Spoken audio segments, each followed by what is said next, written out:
जळगाव जिल्ह्यातील धरणगाव येथे भंगार गोडाऊनला भीषण आग लागली असून धरणगाव चोपडा रोडवरील MIDC मधील भंगार गोडाऊनला शॉक सर्किटमुळे आग लागल्याची प्राथमिक माहिती समोर आली आहे।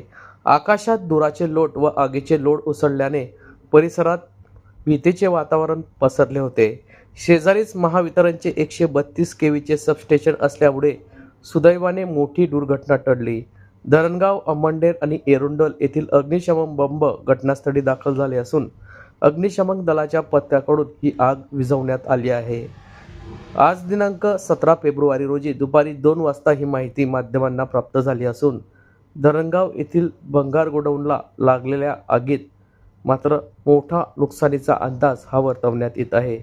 MIDC मध्ये हे भंगार गोडाऊन असून अचानक शॉक सर्किटमुळे आग लागल्याची प्राथमिक माहिती ही समोर आली आहे।